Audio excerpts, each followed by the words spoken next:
Good evening, Internet, and welcome back to Bloodstone, a 4Dad's 5th edition D&D game set in the Forgotten Realms. I am your Dungeon Master, 8BitPonies, and I have with me 4 of the 5 members of our cast. Vamp will be along shortly. He's running a tiny little bit late, but you guys are looking good tonight. You're darn right we are. Yeah, so are you. Thanks very much. We figured, since we're beginning the Baron Mitzvah this evening, what better way to celebrate the occasion than in style? Styling and or profiling, as it is known in some circles. And just something a little extra for you guys out there in internet land to enjoy this along with us. We're just trying to get our money out of our ties. Yeah. all of us working, or all of my working from home these last few years, I don't get really an opportunity to do this too often. What with the jacket and occasionally wearing pants. So Pants are overrated. I take these opportunities wherever I can. Just a couple little things while we are still waiting for Vamp to show up. Give you a little bit of a preview of this week's schedule. I think, if I'm not mistaken, we are go for our full schedule this week. Thursday night will be Arampocalypse, Friday night will be Friday Night Fights, and Saturday night will either be Summoner Saturday or a slight departure from our usual Saturday. We didn't do a variety stream this last week, which is our usual last Saturday of the month. Take a break from League and do something different. So we might do that this week, but it hasn't exactly been decided yet. We'll figure all that out. But I'm happy to be back for a full week. This has been the first time we will, unless something goes horribly awry, be the first time we end up with a full 4 nights of streaming in a week. In quite some time due to illnesses and scheduling conflicts and the like. I think I have vamped long enough that our vamp has arrived. So bear with me just a second, and we will. He's finishing up, getting ready, looks like, and we will get the show on the road here just momentarily. So I will fix cameras. Go. When last we left our intrepid group of adventurers, our party of misfits and ne'er-do-wells and sometimes heroes were once again scattered to the 4 winds, but were on their way back to Oakhart on the evening of the 20th of Marpanoth, the long-awaited date set for the Ascension of Baron Eldrick Oks, the celebration of Eldrick's ascension to the barony of Morov. Many dignitaries will be in attendance this evening. This has been something that has been planned by the Oaks family, specifically Madeline Oaks, Eldrick's mother, for many weeks by this point. And it has been hotly anticipated by all of us as well. Lots of things have been going on in the meantime. Alanere had a meeting just earlier this morning with Queen Christine Dragonsbane, the real Queen Christine Dragonsbane this time, or at least he thinks, and a lot of revealed information was laid out for him based on some of the goings-on behind the scenes here in the Bloodstone Kingdom. Some fairly heavy topics discussed between the Queen and her #1 agent within her druidic circle. Eldrick spent the majority of the morning with his mother and their steward, Mr. Durbin Holy, learning as much as he could about the parties that will be in attendance this evening and what is expected of him. Thoros'l spent the last evening visiting an old friend, Mr. Pardic Wolfswift, aka Pardic Talendar, the former leader of the Gold Coins mercenary band, and wound up inviting Pardic to the party this evening. You're welcome. Makaria spent some time at Oakhart as well, with her simulacrum, Makaria, and the two. What the two have been getting up to behind closed doors is almost entirely a mystery to the rest of the party. Sprout spent some time with his new companion, I suppose, Muckleberry Makido, who spent the most of the evening before spying, I guess, for him on a group of nobles who were in town and had made something of a scene down one of the major avenues of Heliogabalus. Found some information about some of the people who were there, and delivered that information back to Sprout to do with as he wishes.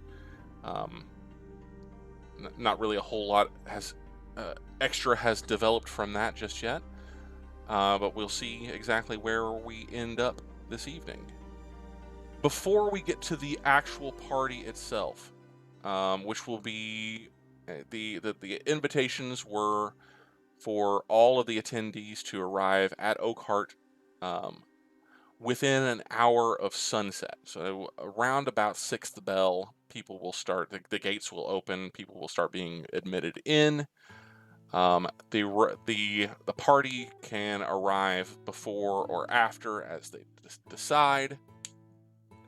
But before we get to that point, I want to take just one little step backward to the morning, late morning, probably early afternoon, around about lunchtime, where Madeline Oaks and her son and Durbin Holy are in the Great Hall of Oakhart. They are finishing up their kind of discussion about the personages that will be in attendance this evening. And Eldrick, I hope that you are satisfied with the information that you have received. It was so much information, yes. You will note it was hours. You literally spent since morning just going over things, and Madeline making sure to let you know that, you know, kind of what the expected etiquette is of the situation. These people are all going to be here for you. This is your party. And so you should expect that you will be the focal point of the party. But that doesn't mean that you have to let any one person or group monopolize your evening. You want to make sure that you are seen, at least greeting everyone that is in attendance. Spend a little bit of time making sure that they have the opportunity to get to know you. But then what you do with the rest of the evening is entirely up to you. There will be a few events planned through the evening, nothing major, nothing too strenuous, more just entertainment type things. But you will be expected to give at least a short speech, addressing the crowd, addressing your guests, and then Quillen, the representative of the Crown, will be on hand to actually perform the coronation, which will essentially just be a very simple ceremony in which you are officially crowned Baron of Morov. So nothing major there, nothing that you have to be terribly worried about, but there will be that one little moment. While you're going over this, and Madeline is just you know, kind of reading things out for you, all the different information that you will need for this ceremony, you notice that one of the servants comes in. It's a woman that you've seen around the house before. Her name's Shill.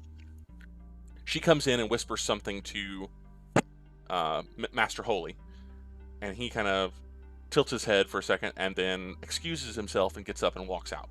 And walks out of the Great Hall and to the exterior, out into the courtyard. An occurrence that has happened multiple times over the course of the last few days. It's likely that Master Holy is just overseeing one of the endless number of details for this evening's party. But he comes back in just a moment later, and he has a sort of a quizzical look on his face. And he has a folded over piece of paper. He comes over and he places it in front of you, just very inconspicuously, just kind of places it in front of you, and sits back down across the table from your mother, where he previously was. And no muss, no fuss. He just comes in, puts this folded little note, piece of paper in front of Eldrick, and then goes back and sits down. Well, Eldrick will likewise not make a big deal of sliding it over to himself and taking a look at it. It is a note very briskly written in what you recognize as Master Holy's own hand. It says, "Received message from Alanere Nightsky. Threat," and in quotes, it says, "Threat to party is doppelgangers. Prepare accordingly. Be discreet." End quote.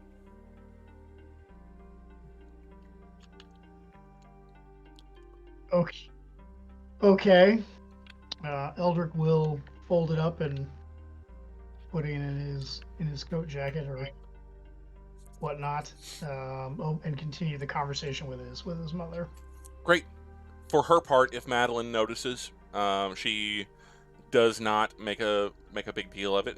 She probably will notice that you had a letter delivered, but I guess it's something that she is not altogether unfamiliar with.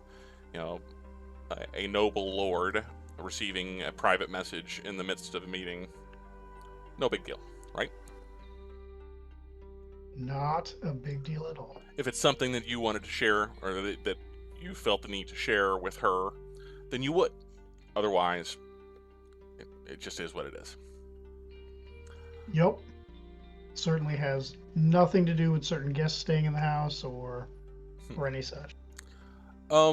So as the conversation starts to wind down a little bit, you're present, or you become more aware as you're less focused on what you're talking about with your mother and Master Holy. You're more aware of servants coming and going, and there is just a constant flow of people in and out of the kitchens, in and out of the Great Hall, things being moved around. You see what looks like a good deal of firewood that is being brought in from outside and taken to the courtyard. You see a number of various implements of various pieces of furniture, like seating, things that are being taken out, small tables. Looks like all the staging is being done now this close to the beginning of the party. The servants are just in a tizzy, working to make sure that all of the last few details are set. And your mother will, after having paused a little bit to maybe take a drink from all the conversation that's been going on, she'll say, "Is there anything else, Eldrick? Is there anything? Have you given much thought into as to what you'll say this evening?" I have. I'm still working on that.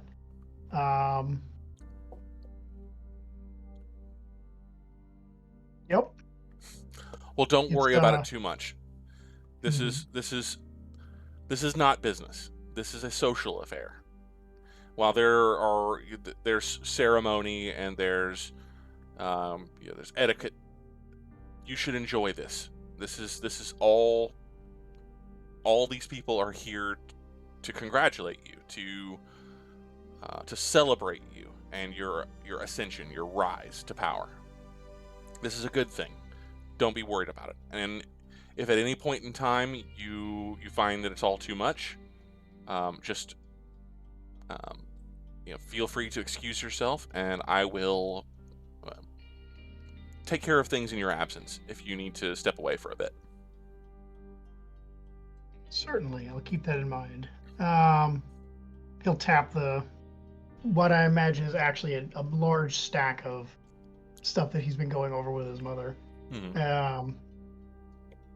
Judging by this, I suspect that many of them will be here, certainly to enjoy Oaks wine and Oaks food, but I suspect there's going to be much maneuvering this evening. They're going to, as you told me yesterday, figure out how I expect them to treat me, or how I'll let them treat me. Well, this is your opportunity to dictate exactly that. People will treat you the way that you teach them to treat you. Don't let any of the graspers or the climbers get to you this evening. There will be those that may attempt to test you, test your resolve, test your ability to respond to the unexpected. Let them know that, well, quite simply, my son, you are above them. In station and in general.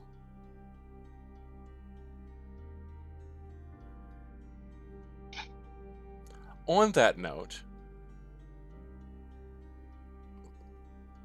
there's something that I would like for you to have.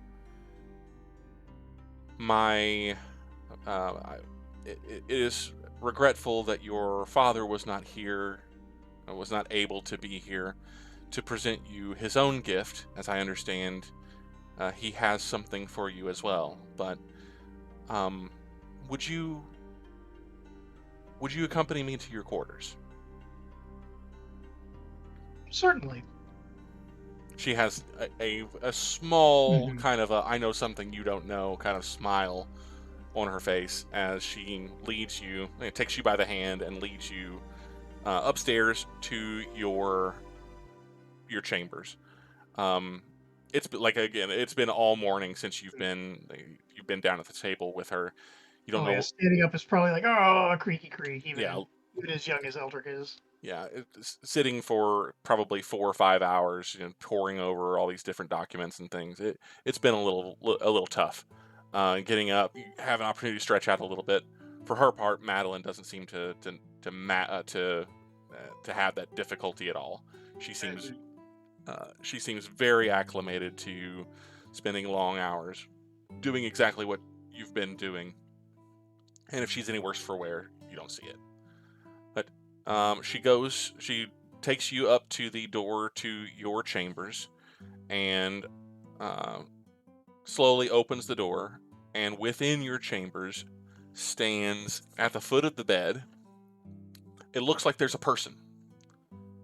Initially, it looks like there's a person. Then you realize that it's a dressing dummy with a resplendent suit of golden full plate armor. It's high past time you start looking the part, my son. This is a small token from your father and I to help you make an impression. The armor itself it's very clearly steel, but it's been polished to a very high sheen, and it has maybe like a metallic gold enamel that covers the breastplate. I'm having difficulty coming up with recalling the names of the various pieces, but the arms and legs are more of a bronze color. Gotcha. But the breastplate and the shoulder pieces, the epaulets, are bright and shining gold, and etched on the breastplate itself is in the same kind of bronze color as the rest of the armor. is the scales and stones symbol of the barony of Morov. The actual arms, or the coat of arms, or the symbol of Morov is a set of silver scales on a bronze background. This is a bronze set of scales on a golden background, which is a bit closer to the symbol of the Bloodstone Kingdom itself, which is silver on gold. This is bronze on gold. But the obvious attempt at making a statement that you are, that the wearer of this armor is a representative Morov is clear. On both shoulders, you see the white folded hands and red cord of the symbols on both shoulders, very prominently the symbols of Ilmater.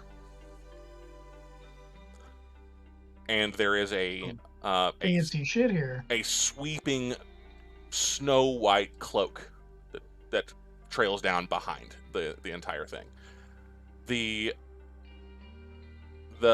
whole look is just, well, it screams, number one, extravagance, which kind of gives Eldrick a little bit of pause, but it's impressive. It's mirror sheen, bright, shiny, and looks like $1 million. I bet it does. Eldrick will walk up and examine it. Mother, this is amazing. She has a proud look on her face. I'm so happy that you think so. It's a statement, really, more than anything else.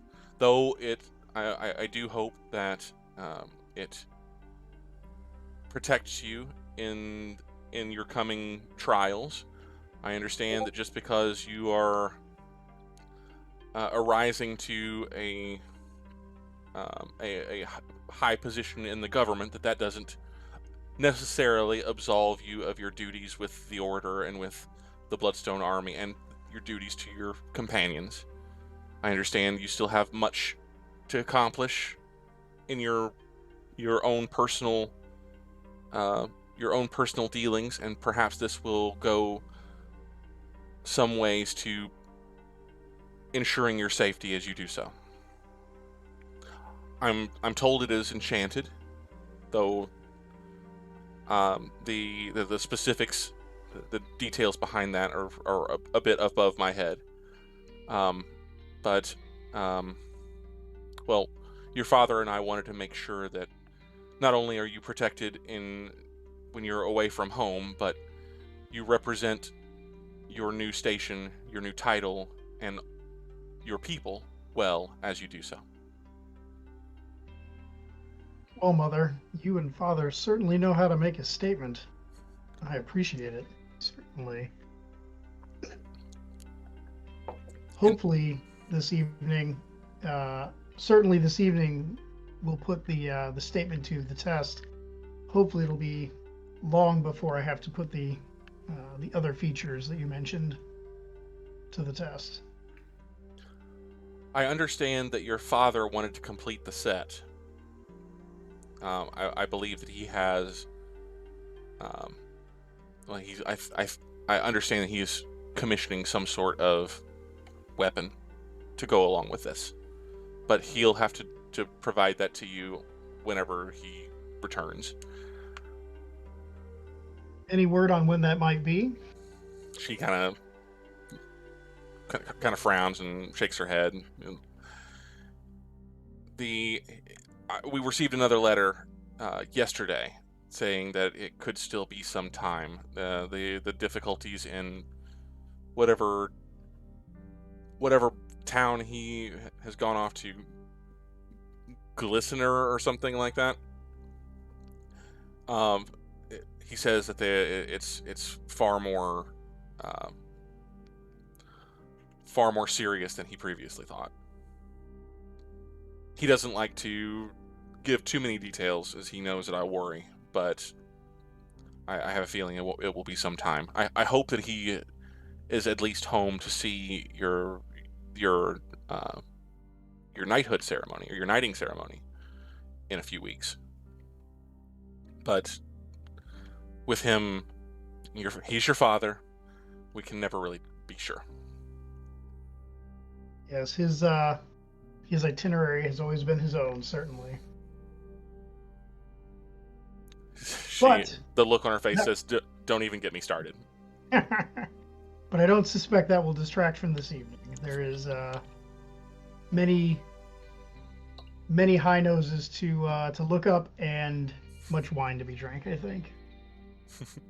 She kind of gives you a playful pat on the arm and says, "Well, I'll leave you two alone to get acquainted, and I'll see you in a couple hours." I'll see you then. Thank you again, Mother. This is outstanding. She sweeps you up in a hug and turns and closes the door behind her. Excellent. Wow. Besides putting on, are you going to wear the armor this evening? Very much so, yeah. Okay, cool. First thing I'm going to do is I'm going to detect magic on this mother trucker, though. It does radiate an aura of magic. Nothing specific. Abjuration, giving you the idea that it's at least a +1 suit of full plate armor. Gotcha, but I don't detect anything nefarious. Oh, absolutely not. Of course not. She didn't build it. I don't know. I'm just checking. Yeah. She didn't. I don't suspect she handcrafted this. Somebody could have lied to her. That's true. But no, you don't detect any sort of nefarious magics on the armor. Excellent. Well, Eldrick is definitely going to spend time going over his notes as he puts the armor on, and kind of gets used to it. Kind of stretches it out, figures out where the buckles need to be, and all that. Oh, it fits like a dream. The only time that you've ever been more comfortable in a set of armor was the suit of plate armor that you literally just discarded. It deserved to be discarded. It wasn't discarded. It was given to its rightful inheritor. Yes. You know, with all of the bad dreams everyone's been having, saying it fits like a dream is not always a good thing. Hey man, I've been having good dreams. That's not true. My first night here was terrible. As that thought comes to mind, there is just an inkling, just your vision, your mind jumps to a thought of a shining gold figure on a balcony in a hellish landscape of green flame. Yeah, Eldrick immediately thought of that when he saw it and was not going to say anything to Madeline about that. All right. So, anything else for you, Eldrick, before we get started with the party? I will take a moment to find have somebody go find Mr. Durbin Holy for me to find out if he procured the potions and or scrolls that I asked him about. Specifically, either a potion or scroll of true seeing. Master Holy does come back and produces a small bundle with 2 vials. He says, "This is all that I could come up with on such short notice, but I hope that this will be sufficient for what you're looking for." Are you given instructions? Do you have instructions for them? Only that power and duration, mayhaps.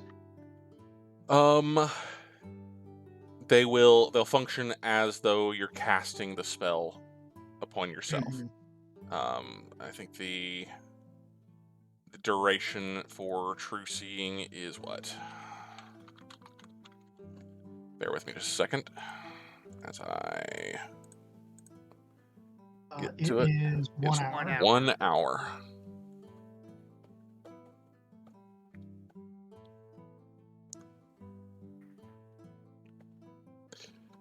And yeah, rather than a potion, these are very, very small vials of an ointment, and the instructions are to apply them to your eyes or apply them to your eyelids, and the power will take effect nearly immediately, and should last for at least an hour.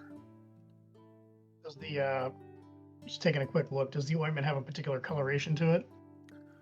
It is kind of a silvery blue, Okay. and you're kind of swirling it around in the bottle. It is. Mhm. It's not so much a cream as more like a jelly. Gotcha. All right then. Got it. Thank you, Master Holy. Greatly appreciated. He bows and. Will there be anything else, my lord? And I sure hope not. No. Thank you again for all that you do for our family. It is, of course, my honor, Lord Baron. Eldrick. It is my honor to serve as I have served your family for these 20 plus years. If I may be so bold as to say so, sir, I believe that the barony is in good hands. These last few days, having seen you with your companions and been privy to conversations that, well, someone of my station likely should not. I would say that I've seen a different side of you than the little boy who was so troublesome to a younger version of myself. But that would be unfair. I think your father would be very proud. Thank you, Durbin. We're certainly a long way from lighting the curtains on fire, aren't we then? He actually chuckles, which may be the first time that you've ever heard that sound. Mayhaps.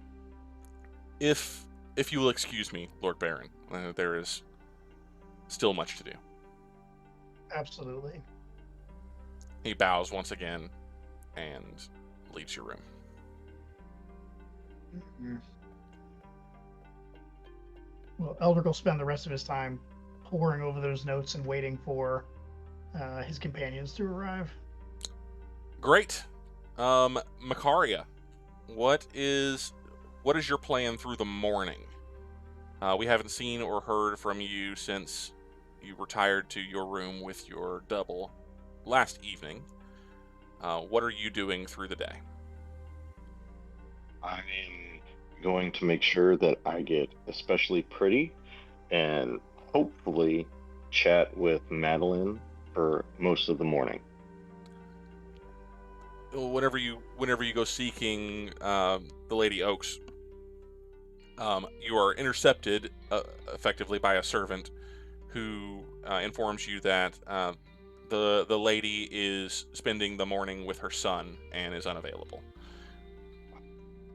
Such a pity. Then she will start roaming around the house. Okay. And every once in a while, she'll kind of just stop and stare for about 10 minutes at a corner, mumbling, and then she'll walk away. She is going to put a few just small alarm bells just at like windows, just in case Okay. things are coming in. Understood. What is Makaria doing throughout this time? Is she just hiding out in your room? He is keeping an eye on the portrait, Okay. because I remember that we still have that in, just in case for some reason it starts shifting or changing because of a, I don't know, event coming up. We would at least see it. Understood. Okay. Great. And then is Makaria readying herself for attending the party as well? She is. We have matching outfits, but they just mirror each other. Fabulous. I love it. Oh no. Oh no, no. Okay, so then the other three gentlemen, what at what point in the evening or afternoon are you planning on arriving at Oakhart? We'll start with Alanere, since you're the furthest away, to start. All right. Well, my plan is, of course, once I return via a tree, and after my message has been sent, I am actually going to find Thoros'l to chat with him, and this is probably like early afternoon. But I figured we'd kind of give other guests a chance to arrive Okay. and show up. I don't know, maybe 10, 15 minutes after they start accepting guests. Okay. I do recall you saying that you wanted to have a conversation with Thoros'l, and Sprout saying that he wanted to have a conversation with you prior to going to the party. So my apologies for that. That had slipped my mind. But so you guys will meet back at the Bloodstone Arms sometime mid-morning. And what conversation is it that you want to have? This will be a conversation that's dealt up in one of our rooms. Okay. And Alanere will basically, he'll lead it off and say, so I've actually spent the last half day or so returning to the old capital and actually getting a chance to speak with the real queen. You spoke with the queen? Yes. So, the queen is very much alive, but more or less under a form of house arrest. Which means the queen that was here, as I have come to learn, is probably some sort of doppelganger. Thoros'l. And I've found out from her that more or less, as they've come to suspect, that the Drow are behind all of this. And that they're in league or using doppelgangers to replace the people in the government. As we know, the king, and now the queen. So it'll only be a matter of time before the real one ends up disappearing. And on top of that, all the original companions of the king are either missing, dead, or have been replaced.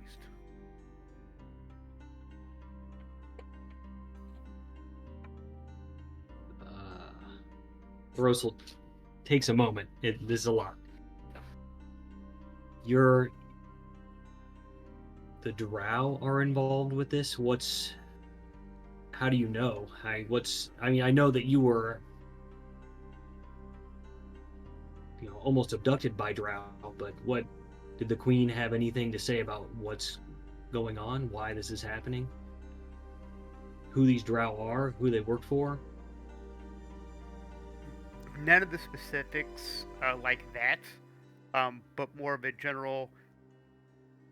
She suspected the Drow for quite some time, and it seems that they are more or less trying to abduct key people in order to have them replaced by doppelgangers. Can only assume to either take over the country or throw it into disarray. But if they are the ones who are in league with these doppelgangers, we need to capture the next Drow we come across and find out where they're keeping people. Either a Drow or one of these doppelgangers would have answers. Yes, meaning we need to find one of these, either Drow or Dopplegangers, capture them, and then do whatever we need to get information out of them. Do you know of anybody that is for sure one of these? We can go take care of it now. For sure. It doesn't have to be 100%, Alanere. Like, Let's put it like 50-50. this. Any of the king's original companions, okay. almost assuredly, with the only exception of Quillen, that will be at the party tonight. He is up in the air. Do not know whether he is one or not. Every single one of the other companions, and that includes and 8-bit, if I get this wrong, is it Demian Ree? Demian What Ree if was he- never one of the companions. No, but he was the intelligence guy, right? No, yeah, that you're referring to Celadon Kearney, Celadon Kearney, yes.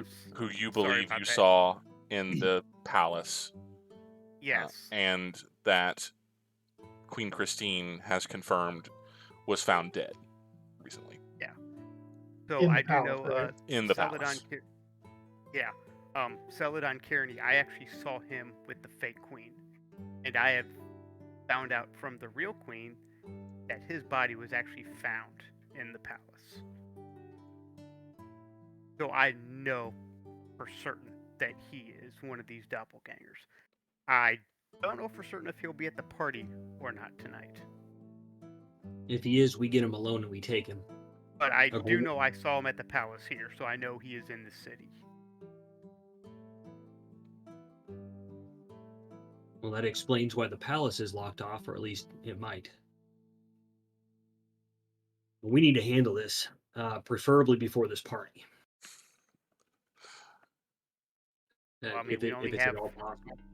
We only have a few short hours before the party. And who knows, Time to maybe go he's down actually with on it. the guest list.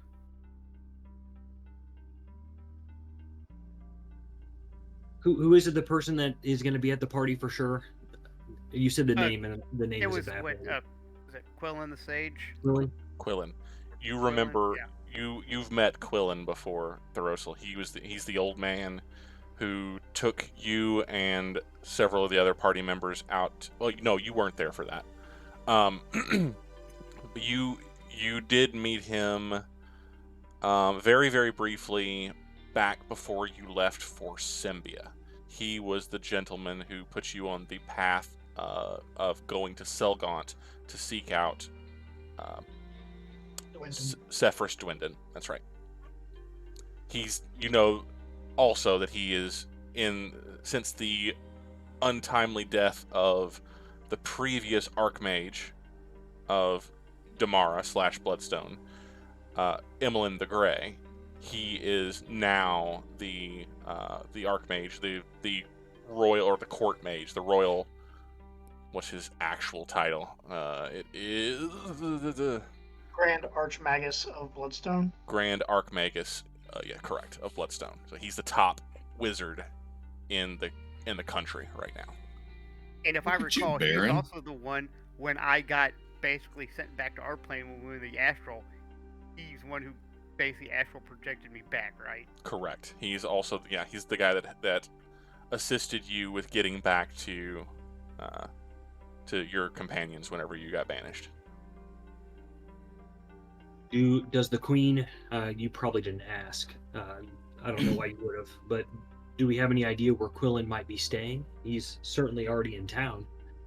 Does he know about all this? Has he spoken to the queen about this? I don't know any of that, but the queen does not know whether or not Quillian's been compromised as well. She is unsure about him.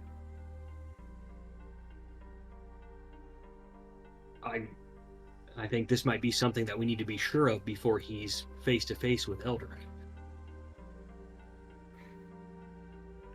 Well, I think it'll be too high profile for him to do anything overtly in front of everyone. It seems they try and be much more discreet when they attempt whatever it is they attempt. Alanere, you happen to know that his residence is within the Royal Bloodstone Palace here in Helio. He has a Oh, tower that is his own. Is it? Well, and I do know that Quillian does have his own tower there at the palace. In the lockdown palace district. Yes, Yeah. in the Yeah, that one. Yeah. palace district.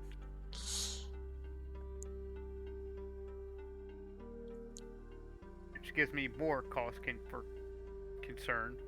Which, there's already a couple of these doppelgangers operating the palace, and now they shut it down. There's very few eyes to see what goes on in the palace. If he wasn't compromised a day ago, he might be now. I know how Draugg work, Alanere. I've been hunting them for most of my life. Which is If why we're I gonna- came to you, or we need to capture one. If they're operating in the shadows, the only way we can get to them is to shed light. And there's a reason I came to you, because when we capture one of these things, we need to do whatever it takes to get information.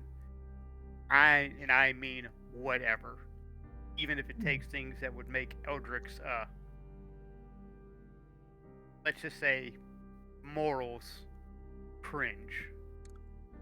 Thoros'l, We have to do whatever. make me a charisma saving throw. Okay. Well, this is going to be great. See you guys. Is that your modifier of like -4? Nice. Hey, great. Oh, wow. Hey, 15 on a Nice. -3 modifier. Yeah. 18 on the die, so a grand total Ow. of 15. You feel a tickling sensation kind of at the base of your skull. And a very, very quiet voice. Before you just kind of reflexively clamp down and push it out, you hear a very faint voice say, "Well, if only you knew someone who could help with that."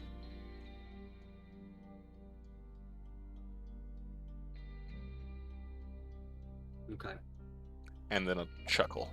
And then as you clamp down with your anger and your the force of your personality to push it away, you hear just a tiny chuckle in the back of your mind. Is the voice familiar? It is. You've heard it a few times since Merimetra. Yeah. It sounds like the voice of one ex-wizard. Correct. Yeah.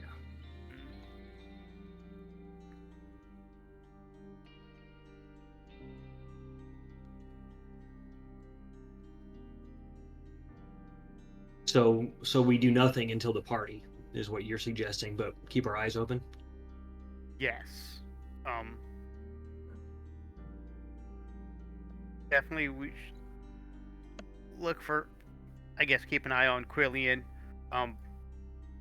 Then also the other I spoke of, if he is there. We know for a fact that he is one. I want you to know that if I can get Quillen off to the side, I'm going to bring this up to him. I need to.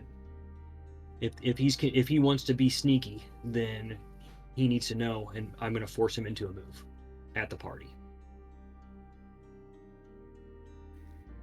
I'm not opposed to this. If we can force some hands, like you said, shine some light to force a drow out. That's what we have to do. Although, you should also be worried of the ramifications if you take overt action or make accusations that end up being false to someone of his position. I'm not known for my subtlety, so That's true. But, like I said, we need to find out where the king is being held. Because if they've already got a doppelganger of the queen, it's probably only a matter of time before the real one ends up disappearing. And then at that point, they may not even need to keep any of them alive. You said the queen's safe? When I left this morning, yes. But the fact that they already overtly have a doppelganger of her operating means she probably doesn't have much time left.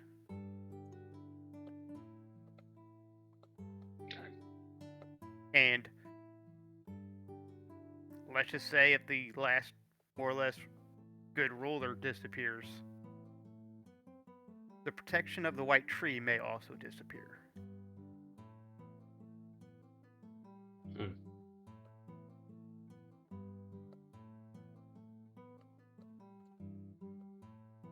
Okay. Meaning we could probably have a whole slew of problems that we haven't even thought of yet. I hear you. So that's what to keep your eyes open for, and what we need to do. Well, I hope Eldrick's okay with me carrying weapons to his party. Counting on it. So do I.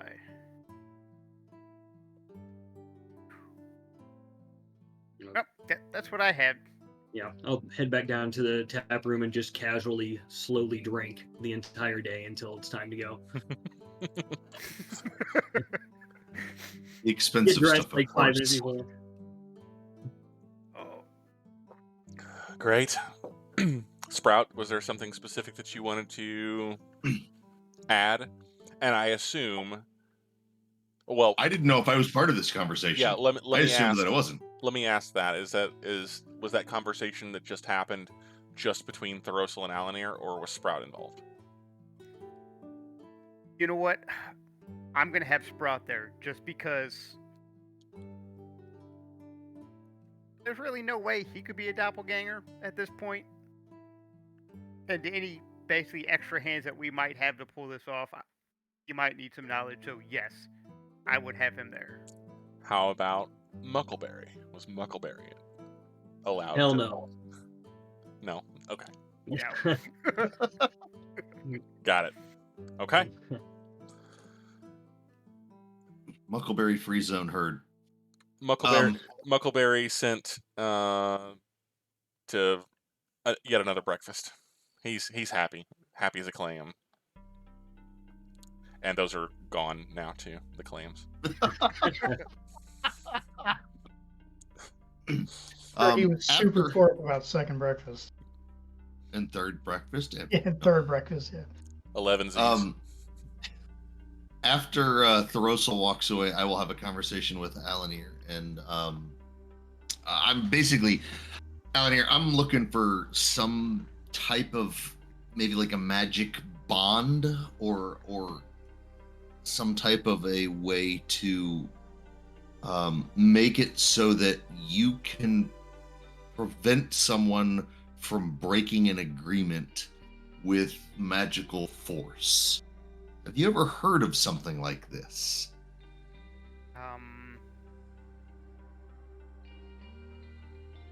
8-bit, have I? Because Arcana as check. I'm a bit more divine magic, that would probably fall more under like arcane. Yeah. Go ahead and make me. Go ahead and make me an Arcana check. I'm looking at the Druid spell list to see if that's something that there's anything that might. Oh yeah. There's a 5th level Druid spell called Geese, Oh yeah. which is exactly that. In fact, it's a short-term solution, but if you accept a Geese, it effectively binds you to a certain course of action or prevents a certain course of action. With the not so much with magical compulsion, but if you break that contract that is involved with the Geese, it is not pretty. It can be deadly. You said not under magical compulsion? Well, it doesn't compel you to act a certain way. Okay, It doesn't okay. force you to act a certain way. Yeah. But if the contract, the tenets of the contract that is laid down as part of the geese are broken, the person that is under the geese is affected negatively in the extreme. Do you happen to? I'm asking Alanere this. Do you happen to know how long that lasts? I think it lasts roughly about a month.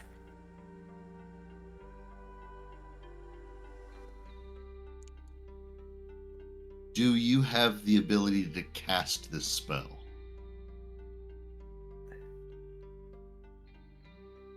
It is something that I would be able to cast. I would have to spend time in prayer and asking the Great Earth Mother to bestow this power on me. So I could, but as of right this instant, no, I couldn't. You happen to know that the 5th level version of that spell lasts for 30 days. If you upcast it to 7th or 8th, the duration extends to a year. And if you're not able to do it yet, but if you could cast it as a 9th level spell, then it does not end. Nice. I would request that when you are able, if you could pray to your deity to bestow this spell on you. I have request that you help me with a specific task when you are able. For something of this caliber, I have to ask, for what purpose? I was mind controlled at one point By the Beholder? by the Beholder, and I want to prevent myself from having the opportunity or having the situation or the circumstances to be mind controlled again and do something that would be of detriment to my new companions and friends. And so this is what I'm asking is I want to create I believe you said it was a geese or a geese with you and I'm gonna back out for a second off character. The reason that I believe that I am correlating or I am drawn towards Alanere is because his personality, his character's personality, his character's belief systems most closely align to mine. And so that's kind of why I'm naturally drawn towards him. Now switching back into character, that I would create this geese with you where I could not do anything that would cause me to harm you or the other companions directly, and should it be necessary, if possible, you could stop me from being mind controlled at a later date through the geese, if that makes sense. I don't know if it works exactly like that.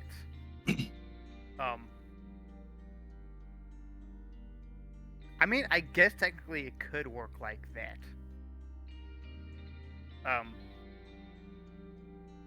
I feel that it might be a better option to utilize that than to not have it at all. Now, why I have not field tested this, I don't know. I mean, if I put a geese on you to not attack us, I don't know if you being mind controlled, that would prevent you from attacking us, or if it would basically just really make you pay the price when you do.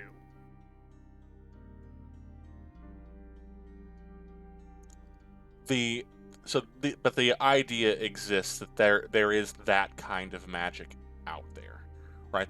Yeah. that is one solution for the problem. But the idea, what he is asking for, what Sprout is asking for, and you're just kind of thinking this through. The fact that this sort of magic exists, it could be expanded upon.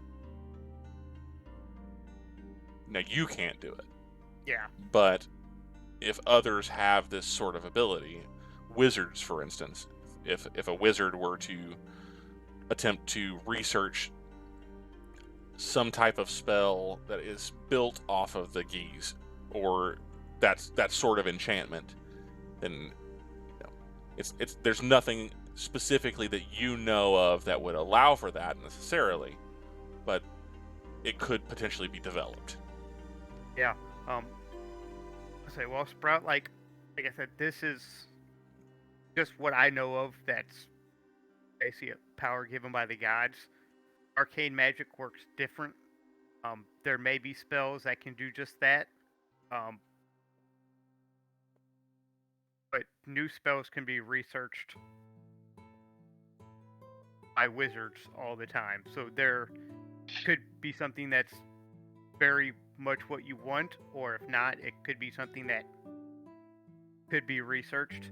I'm just simply telling you what I know of powers that can be basically bestowed by the gods. You know of anyone else that might have information about this, or might have a more specifically accurate and applicable spell?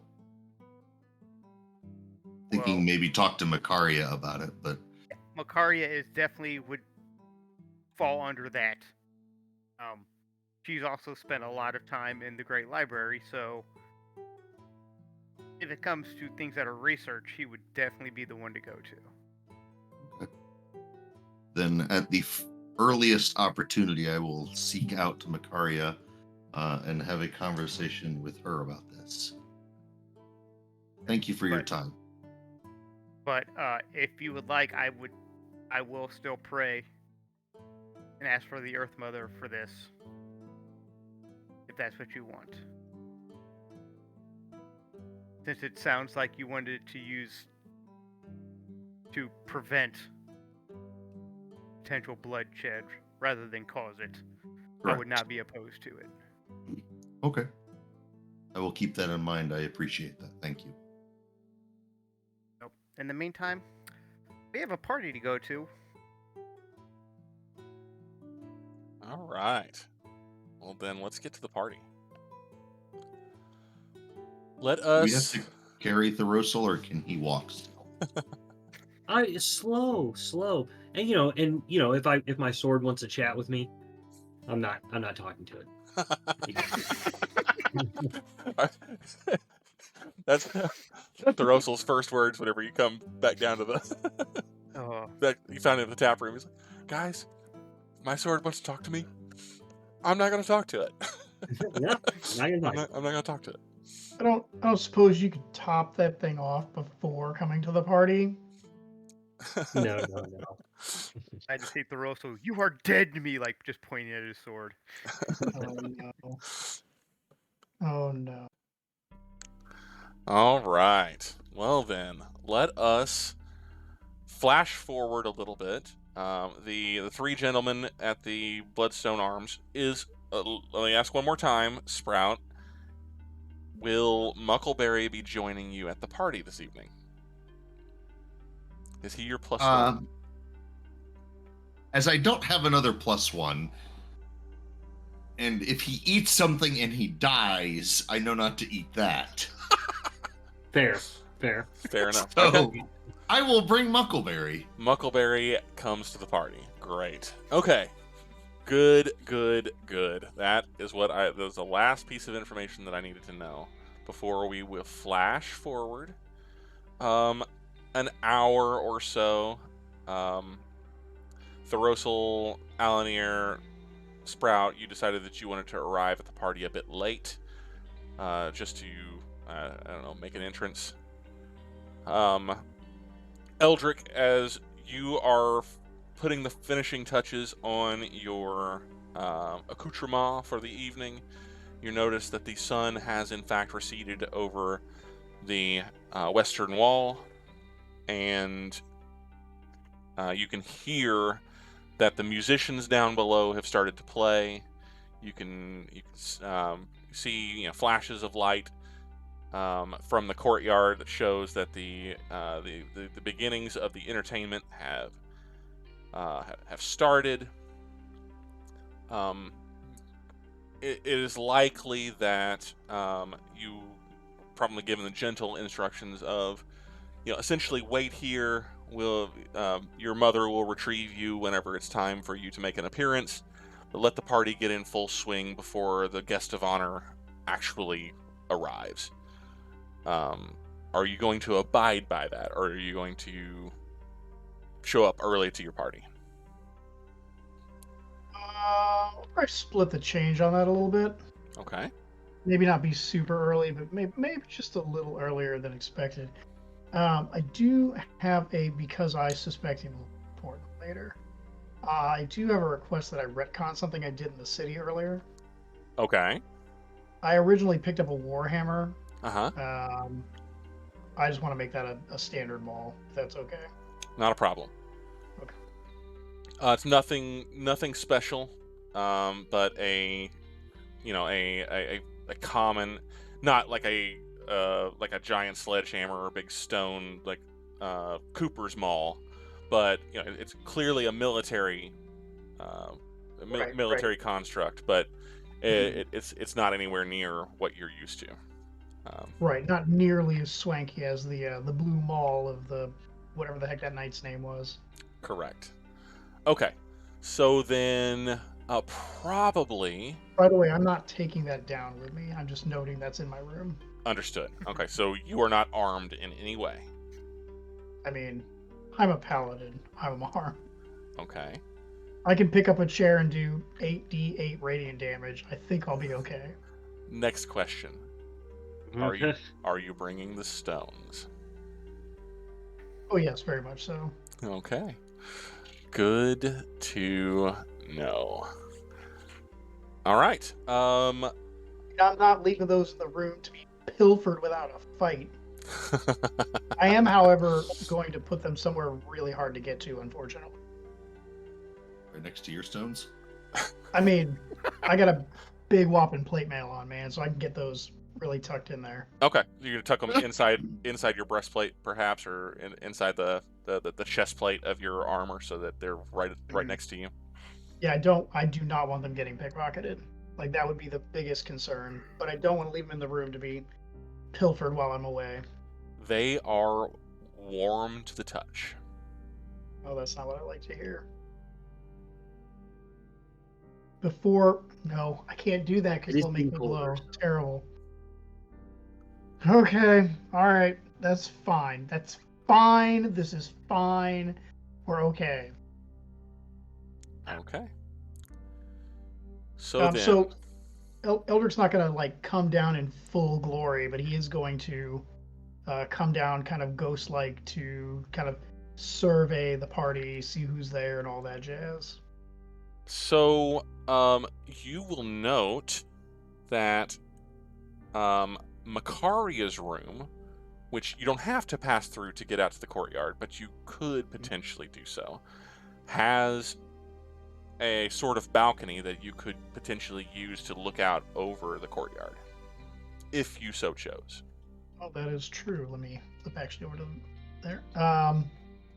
Eldrick will go knock on the door to her room.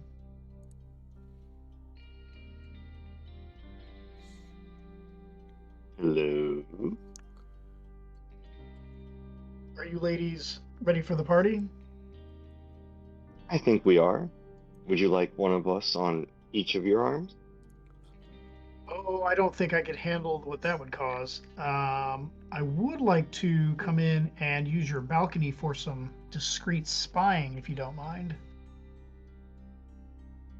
Oh, well, I can't turn away an offer like that. Come on in. Figured you would approve. He'll enter. I assume that they are not both just buck wild naked. Oh no, well, they're probably, if it's that close, or at least your party's underway, they're ready. Just checking. You've definitely made sure that Makaria has made Eldrick uncomfortable at every single possible available opportunity. So, But Madeline's not here. it's only fun when there's a crowd. I got it. All right, Eldrick will bop in and take a look down to see who all's there. Great. I assume the staff has made you welcomed here. No one's given you any cause to be perturbed. He'll say as he's Oh, kind of no. looking down. Nope, just, strange noises in the night, dreams of burning cities. Yeah, that's it's a little unsettling, isn't it? Then I know, especially hearing about it. I haven't had those dreams personally. were you able to suss any additional secrets out of that? And he's kind of looking out the window, looking down at the courtyard. Out of those paintings that we damaged. To be honest, no. In showing caution, we decided to just use our powers of observation, and it seems to be a painting and nothing is changing about it, so at least whatever enchantments are on it aren't actively working. They're just in there, buried a little bit. Eldrick turns and looks at her. Looks to see if the painting is anywhere visible in the room. Oh yeah, it's probably like against the wall. Over against the wall, okay. So he'll look at it. He'll look at you. So that was a boring task, and you decided that would save for a later date, eh? I mean, my first go-to destroyed one. I'm not going to destroy the other. I certainly appreciate that. I suspect the events will be hitting us in the face promptly anyway. But for tonight, I would like for you and Makaria, to keep an eye out for anything suspicious. I think you know from our... And he's back to looking out the window to see who all's there as he's continuing talking with her. I think you know from our previous meeting in the room over there with the wardens that we suspect people are not who they seem. Alanere got word to me with the word doppelganger in it. I don't suppose you know anything about doppelgangers and how one might detect them. Because I'm guessing Eldrick has never encountered, unless I'm misremembering part of our adventure. You recall that, well, no, you would recall this because it wasn't that long ago. You encountered your first doppelganger at His Majesty King Gareth's birthday party at Thoros'l Manor. Thoros'l himself had been replaced by a doppelganger. It was the murder, suicide, kidnapping thing. I completely forgot about that. And the doppelganger was murdered, but the murderers thought that they were murdering Lord Thoros'l. That's right. Oh, man. Whatever happened to old Lord Thoros'l? Out of character for a half second. He was among the regrets. You did send him an invitation. He has been very busy in Bloodstone City, preparing with His Majesty the King to relocate the various government offices to Heliogabalus. He did send his regrets that he would not be able to make it this evening. Right, but he was wasn't he originally the head of the Adventurers Guild, the Hag? He put into place with King Gareth. He was named Lord Registrar of all adventuring companies within the Kingdom of Bloodstone. Mm-hmm. But the formation of the Heliogabalus Adventurers Guild directly circumvents that, because Heliogabalus is not subject to that law. I got you. It's not part of it. It's its own. It's its own thing, and it's run by that other guy who I got notes about. Gotcha. Okay. All right. Back in character. Sorry about that. Yeah. Okay. I don't suppose you have any idea how to detect doppelgangers. The last time I encountered one, I was bad at that. Personally, I don't think I've actually ever encountered a doppelganger. What would 8-bit? What would be the chances I've actually read about them? Make me an Arcana check. I'm gonna put a pretty high DC on this one. I'm setting it. What is your 19 altogether. any accounts that you have found about doppelgangers have been entirely anecdotal. You don't have any hard facts. The DC on that was 20, and you got a 19. So you probably you have read about them and read that they are creatures that are natural shapeshifters, and they also tend to have some inherent divination abilities in that they can, whenever they assume someone's form, they gain access as long as they're within proximity to their victim. They can gain access to their thoughts, which is why they are so naturally able to assume certain ability or certain personas, because they can literally read the thoughts of the people that they're attempting to replace. But Gotcha. As far as how to detect them or how to prevent them from doing what they do, nothing. I mean, I guess if you hit them hard enough, they might change back. That's about all I can say. Did not seem to work with this. But I suspect that we will be putting that theory to the test at some point in the future. Anyway, keep your eyes peeled for anything suspicious. And if you see the boys before I do, please tell them no fights at the party. There'll be time after that later. Makaria. Yeah, because your friend will of course listen to me. Well, the best thing he was to do is give him the information. What he does with it is simply in the God's hands. Makaria. Makaria speaks. Would I be classified as your doppelganger? I have assumed your form. I share your thoughts to some degree, I suppose. Not actively. Am I a doppelganger? No. You'd be classified as a simulacrum, or maybe even an awakened golem, more or less. I see. The difference between us is that a doppelganger is a malevolent living being. I am but a construct. Does that make me alive? No, the difference is you're both alive, but at this moment you cannot change into Eldrick at will. Eldrick turns around at that and just has a little pause and then goes back to surveying the courtyard. But I gave you part of myself. So you are alive in essence.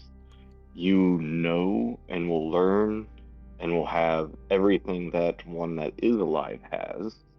Does that include... And mortality. Does that include the capability for malevolence? Makaria will smile with her teeth showing. Yes. Or perhaps we relabel it a chance to have a little fun in the world. I think I like that. I think I should like to have fun. Can you teach me? I believe tonight is going to be one of those nights where we start. Isn't that so, Eldrick? 2 sets of glistening black eyes turn to you, Eldrick. Eldrick turns to them sheepishly, shrinking a little bit under their gaze. Let's avoid any fun that involves flammable things, please. Is he attempting to make a joke? He is. I am allowed to burn things? No. Not But here. we do have a tendency to enjoy that, don't we? I don't recall ever having burned more than a candle, but I'm very interested in experiencing that. I think tomorrow we need to go, perhaps to the Baron, because, well, you'll be newly crowned, or I'm sorry, newly appointed. We'll go to his armory, or at least his master of arms, and we will perhaps do a little bit of magic and start burning some practice dummies. No doubt, Master Holy can provide you with ample supply of target dummies to ensue carnage upon. More constructs, so they are not alive. Yes, it is generally frowned upon to deconstruct living entities. I have a basic concept of morality, Lord Baron. I am merely attempting to make a joke. Was it successful? Indirectly so, I think. She smiles, and her lips pull back from these sharp, jagged, black teeth, and it is wholly unsettling to watch this construct smile.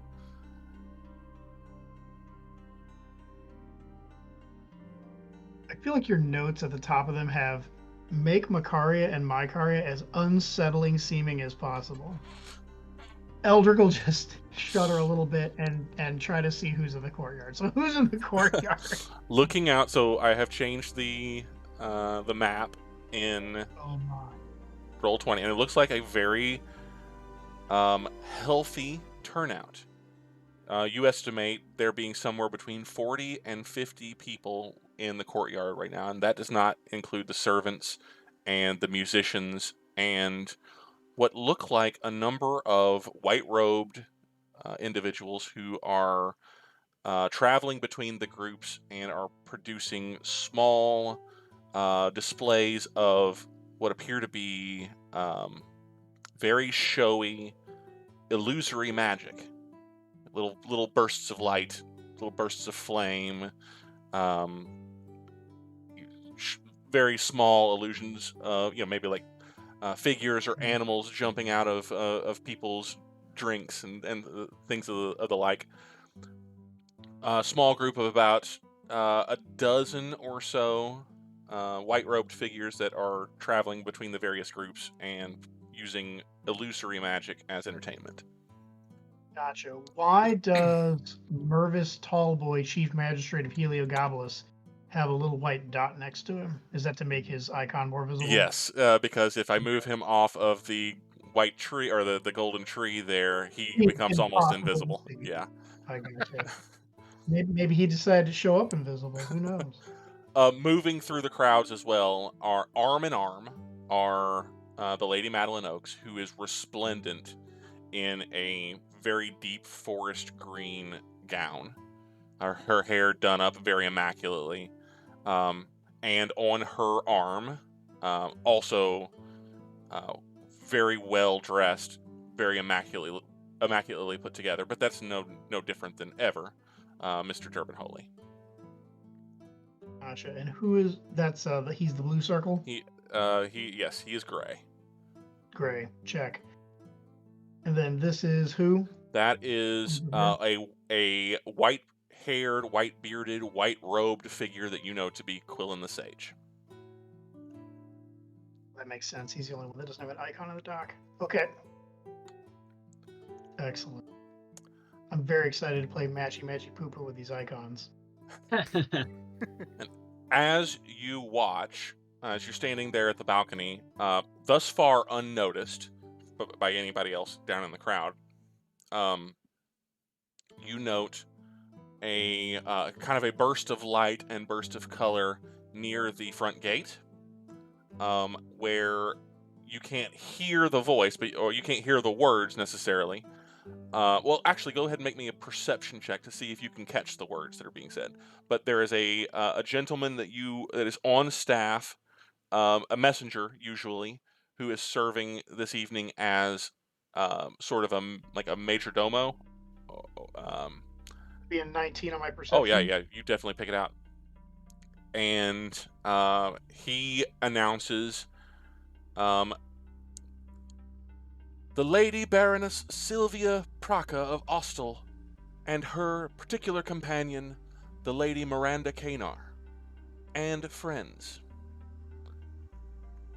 As a sextet of figures make their way through the gates, and I can't activate them. I need to fix that. Hang on just a second. Where are also we? Decided to show up invisible. They also decided to show up invisible. There we go. Nuts. You recognize, well, you don't recognize the Lady Sylvia. She is a very attractive, probably early to mid 30s woman with ash blonde hair, let down, completely down, just long and flowing, in a purple gown that leaves very little to the imagination. It is, I was looking for the word, it is a racy affair. Arm in arm with her is a young woman who you are very familiar with. Young, middle teens, though she's looking a bit more mature this evening.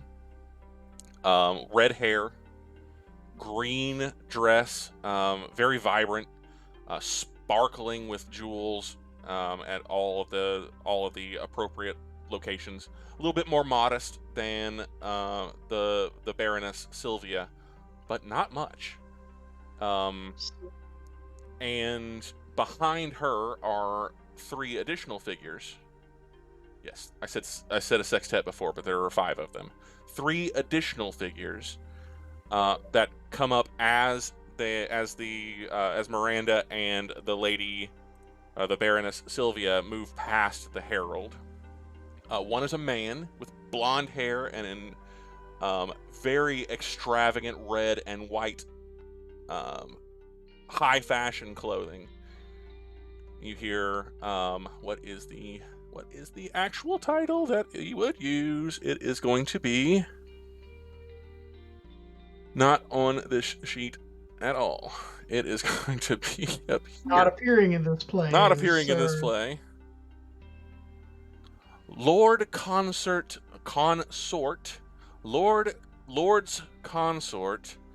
Diego Carn Esteban.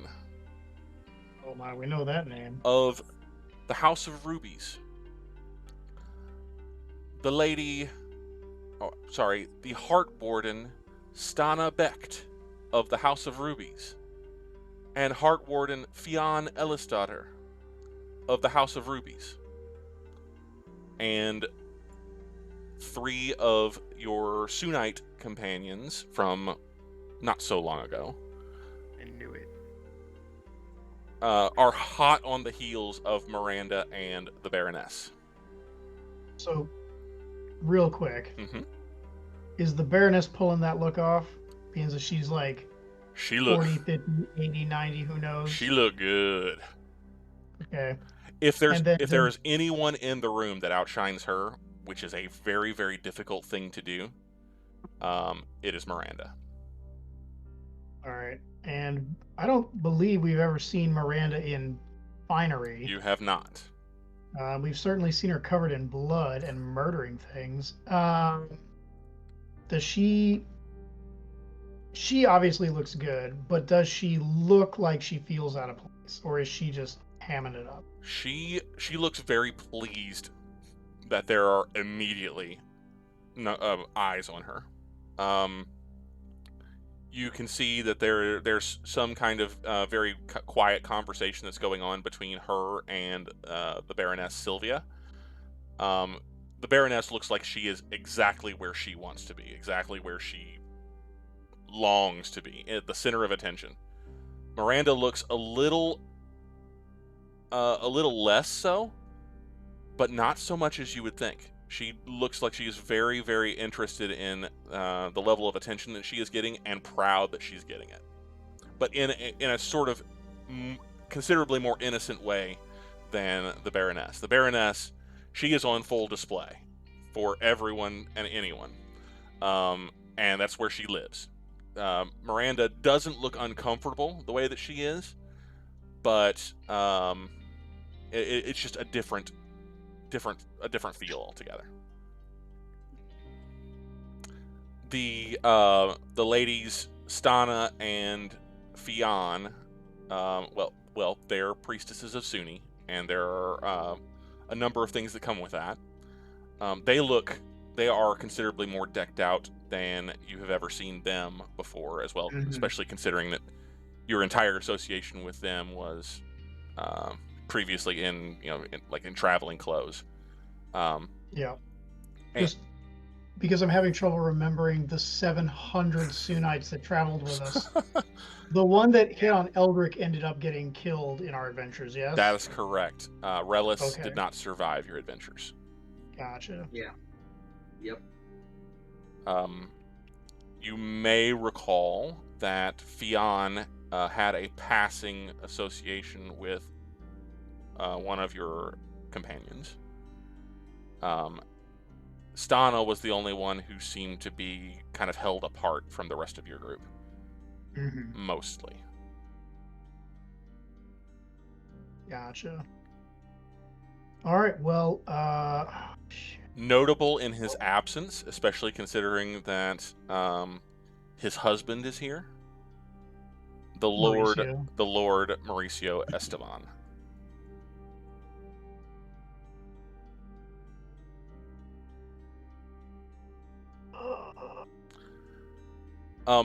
Your mother. But he wasn't slated to come, right? Diego replied that he was coming in his place, yes? Correct.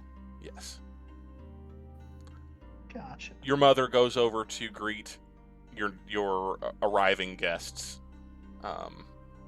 and there's you kind of lose sight of them as they kind of disappear beneath the tree.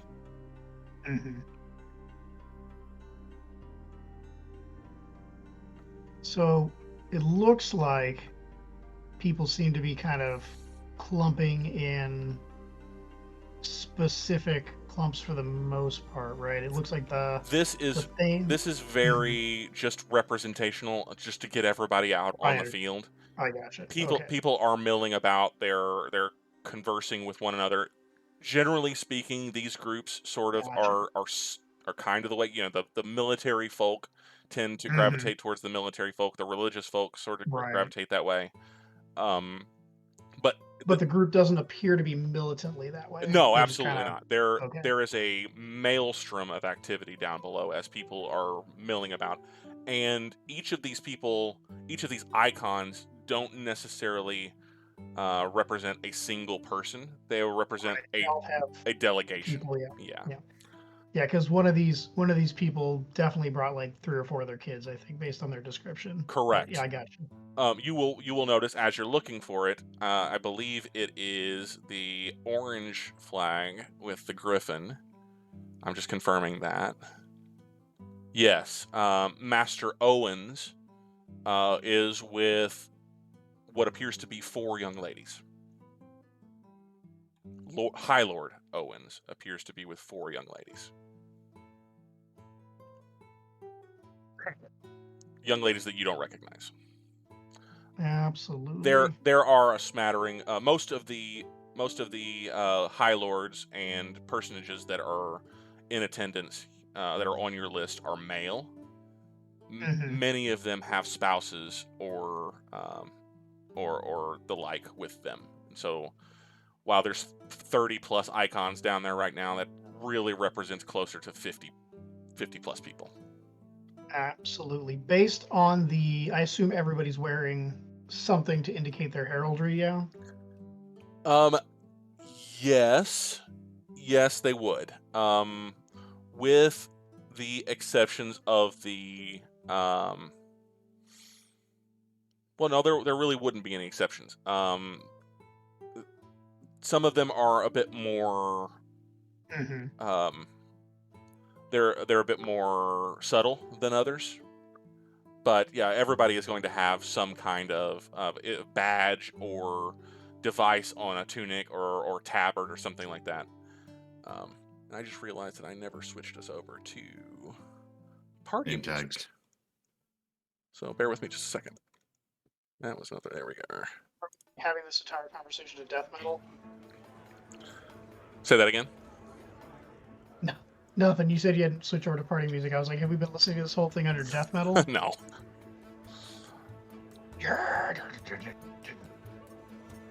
Hey, it's your Baron Vitsu. You should have whatever music you want.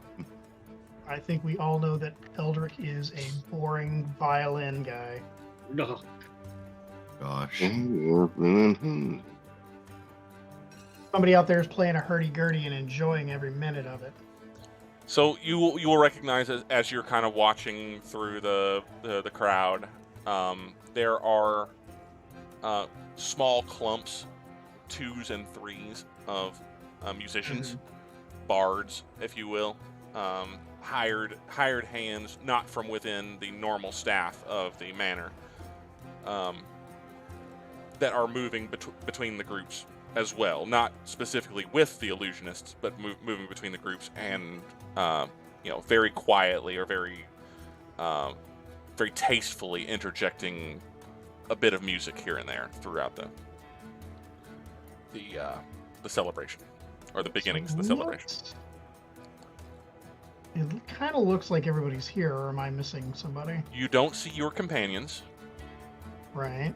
But for the most part, the people that you expect, it does appear that they're here.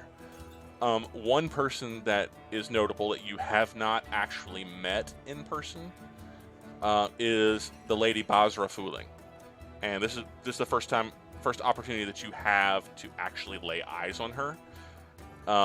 She is standing with She's the head of the Golden Cup, right? She is the Grandmaster, the current Grandmaster of the Order of the Golden Cup. That is correct. She replaced the guy who sent us off to our death? That is correct. But you haven't actually been in the same room with her since that appointment. Right. She is a very, very smart-looking woman who is in what looks like a military uniform, all in kind of like a midnight blue with kind of like a silver chasing. She has very, very deep brown skin and kind of steel gray hair that is cut short but kind of billows out behind her head. Very much like a grandmotherly looking kind of hairdo. Not specifically cut short like a boy or like a pixie cut, but very, very like off her shoulders and kind of blooming out from the back of her head. Gotcha. And she actually, as you're kind of surveying the group, she actually turns and makes eye contact with you. I will definitely meet her gaze. I'm not gonna like duck behind the pillar or anything. She kind of glances around just a little bit to see if anybody else is seeing you, and very surreptitiously just kind of raises what appears to be like a golden drinking flute that she's holding. Just kind of just barely raises it and gives you a smile and a nod. I'll go smile and give her the. I don't suppose the Golden Cup has a specific salute, so probably the Bloodstone salute. Yeah, very, very close. Mm-hmm. All right. Well, Eldrick will kind of look back sideways to Makaria. I was really hoping that Alanere and Thoros'l would be here by now. That does not seem to be my fortune. No, but if you want to make a good entrance, I could always make you invisible.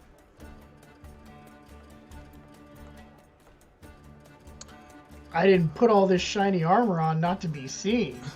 No, you can get into position and then just in front of a fire, in front of the tree. Likely I could have you cast dancing lights on me. We could blind everybody with Technicolor armor show. Stuff is quite shiny, if I might say so.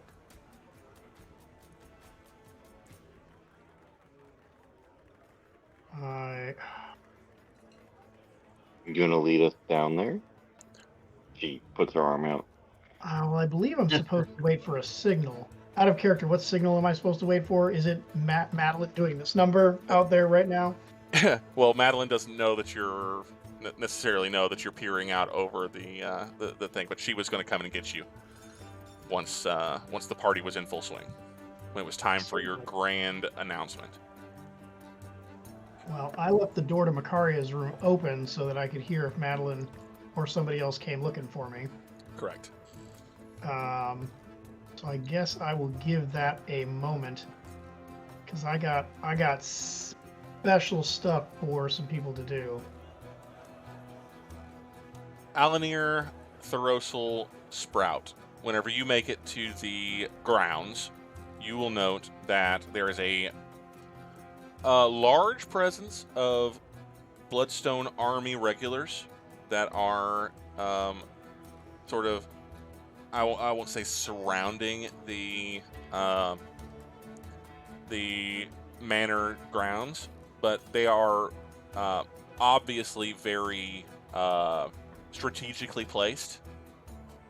And while they do not challenge you as you move through, they are definitely keeping an eye on everyone who passes through this way. There are carriages that are passing by, and people who are doing looky-loos, trying to figure out what is going on at the Oaks estate, because there's very clearly, lights flashing, music coming from the grounds, etc. And but they're all being they're essentially being passed. They're passing the grounds without being challenged or molested by the army. But the army is here. Do I see, just out of curiosity, any of my buddies from my episode the previous night? Make me a perception check.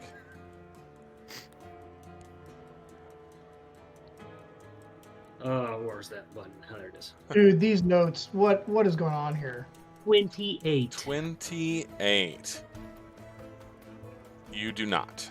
You do not see anyone that you recognize within the crowd or within the group. Got me. That's okay. If I about the Bloodstone. Go ahead. If I recall correctly, and no, I don't recall correctly, who the fellow was that you talked to. Oh, Avram. The Corporal Anders. You specifically do not see him. Okay.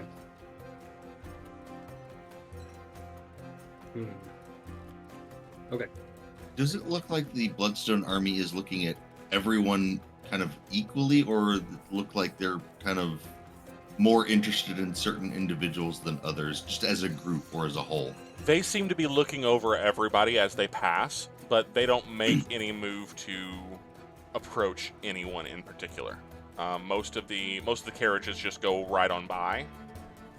It looks like there's a large number of carriages and various conveyances that are parked outside the walls to the manor the Oakhart Manor estate. A lot. Like, there are a lot of different wagons and carriages that denotes that the party is probably already in full swing. And they are very clearly in and around those. Though maybe they're providing security. But they're just keeping an eye on everyone. And yourselves included. Okay.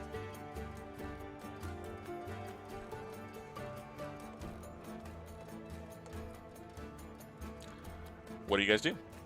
You gonna make your way up? Yeah.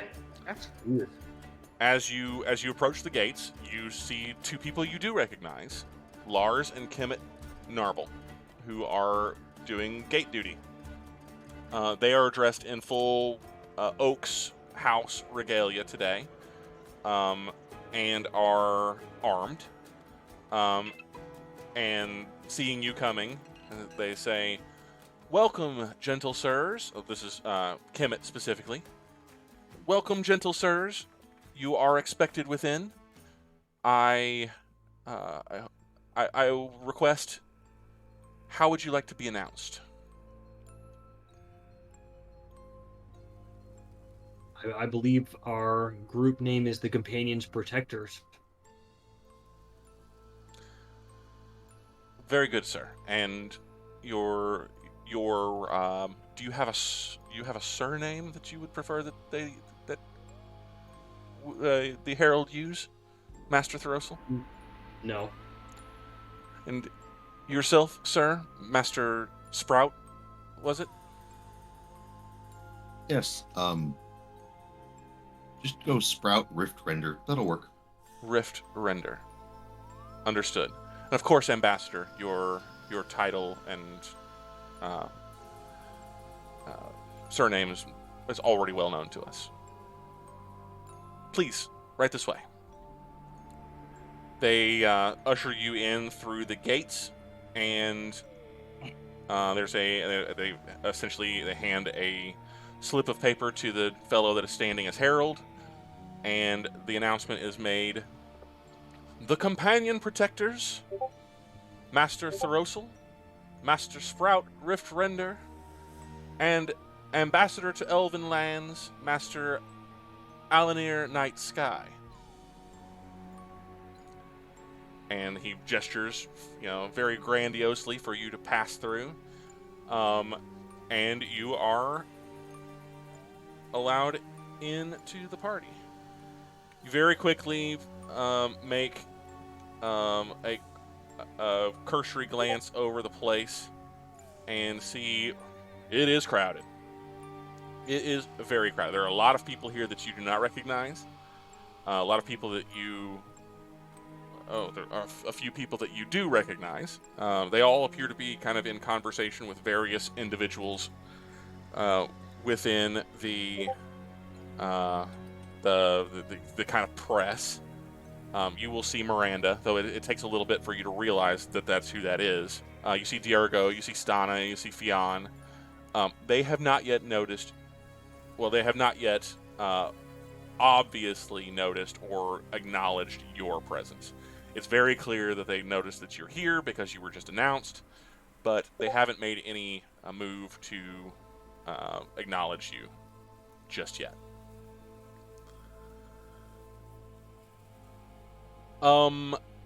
Sprout. Yes. You will note that dispersed throughout the entirety of the crowd, but more focused around the trunk of the great tree in the center of the courtyard. Okay. Lots and lots of furbolgs.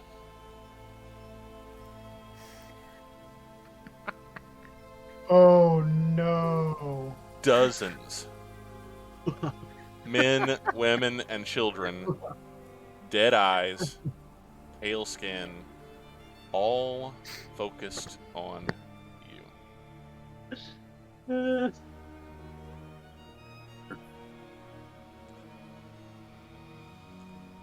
It is at this time, as around about the same time that you are making your entrance. There is a There's the sound of footsteps on the stair outside your room, Eldrick, and your mother makes an appearance, looks in on you and your two lady friends. Eldrick, it's time. One moment. Eldrick will look out. Does he see Thoros'l anywhere out in the crowd? Quick perception check.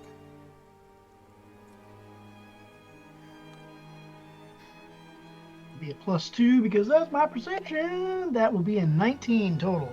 You do spot Thoros'l and your other two companions that are just making their way through the door. Excellent. Real quick, I'm Well, going to use... Oh, sorry. There's something else that you notice as well. Oh, no. Is it You dead see fur Furbolgs? You're looking around. You're looking around, looking specifically for Thoros'l, and you see that the courtyard is jam-packed. And there are a few dozen people that you didn't see previously. They all appear to be furbolgs.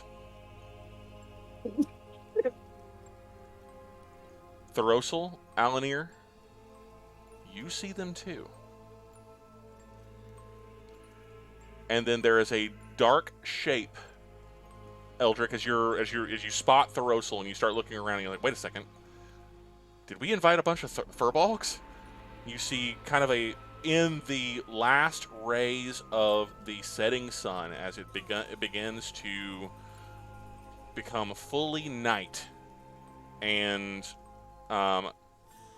Madeline is there waiting to take her son down.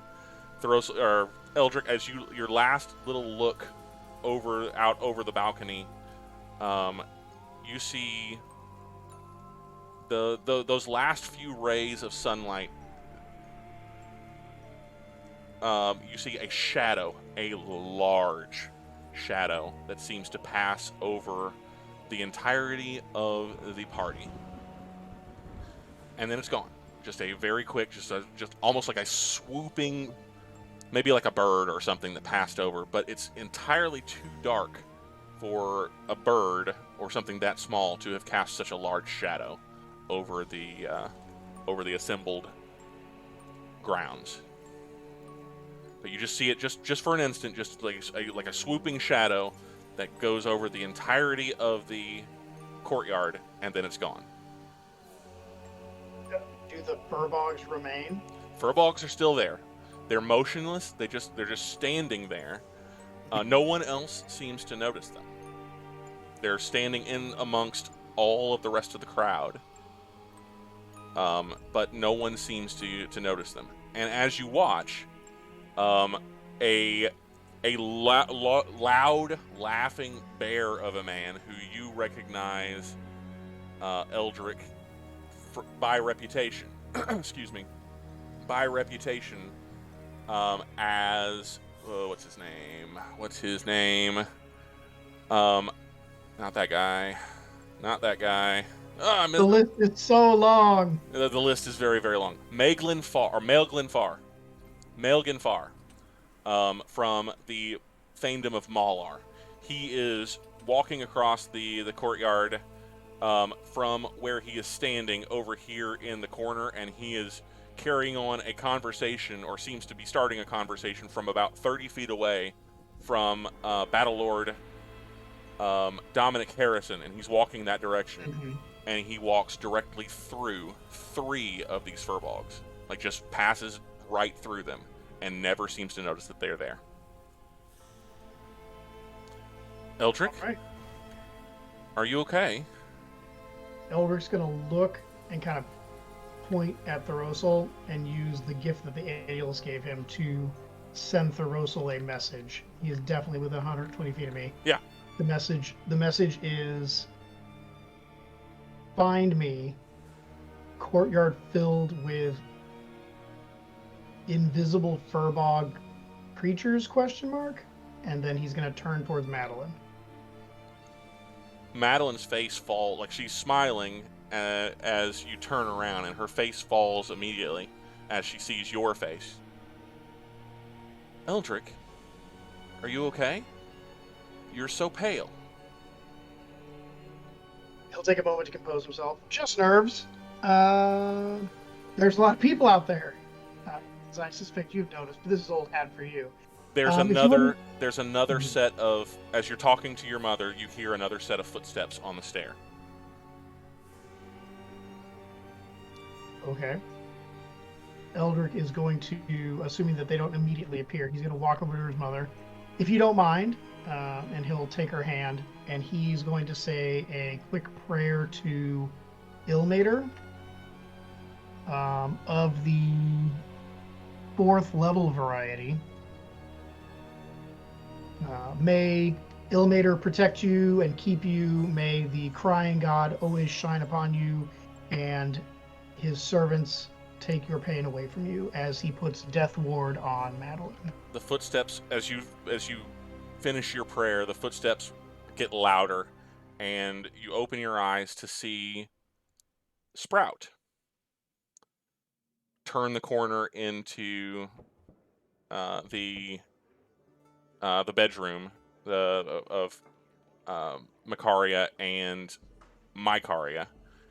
He is dressed in a long black tuxedo-like coat, a white shirt beneath the coat, what looks like a bow tie, a black top hat, a pair of long black pants, and a set of what look like spats on his feet, like sandal type spats.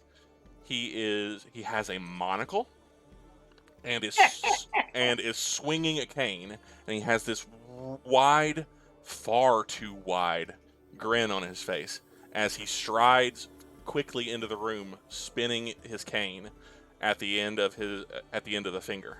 And as you look up and the last words of your prayer pass through your lips, he turns and he faces you, and his eyes get wide and his smile gets wider, and the cane in his hand becomes a glowing purple sword, and he slashes at Madeline.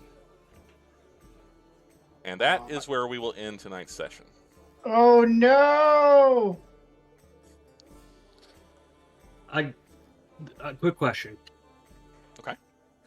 Whenever he messages me, do I get that message? You absolutely get the message. Yeah. Am I able to clock where he is? No, it's just you hear his voice in your mind. This has happened before, but you hear his voice in your mind. It sounds out quickly, but you look around and he's not there. Okay. Remember, kids, when you tell somebody to come find you, tell them where you are. Yeah, that would help. Pulling a classic companion protector right here. Going We off know on where my where your own. rooms are. So That is true. Yeah, You that's know true. exactly what yeah. Well, that is where we will call tonight's session. We didn't get quite as far as I would have liked into the Ascension celebration, but this is only part 1. Next week, hopefully, part 2, we will continue. Man, so much to do. Lots and lots and lots to see. And So many people here. Oh my so goodness. many people here. And we'll start next session by, I guess, rolling for initiative. That will Eldrick, I'd like to introduce you to the rest of my dead family. and add yours to it. I just Right. can't even, All right. Well, thank you everybody who came out to watch this evening. Thank you to the cast. I appreciate you guys going the extra mile with the duds. I won't ask you unless you just want to. We'll talk about what we do next week. But keep an eye here on the channel, especially next week for part 2 of Eldrick's Ascension. If you're interested in League of Legends, we do Thursday, Friday, and Saturday from 10 p.m. Central to about midnight or 1 a.m. Central. Come back and join us for that if that's your thing. If not, we hope to see you back here next Tuesday. Keep an eye on the channel, though, because there's a lot more content that we are getting ready to introduce. We'll have a co-streamer here coming up really, really soon. Mr. Knoxbear is going to be adding some new content under the Four Dads umbrella. We're really, really excited about that. So, like I said, keep an eye on our schedule. Keep an eye on the channel. There's lots of cool stuff to come up. Not the least of which is, God, I hope, next Tuesday, part 2 of Eldrick's Ascension. Guys, have a great night. See ya.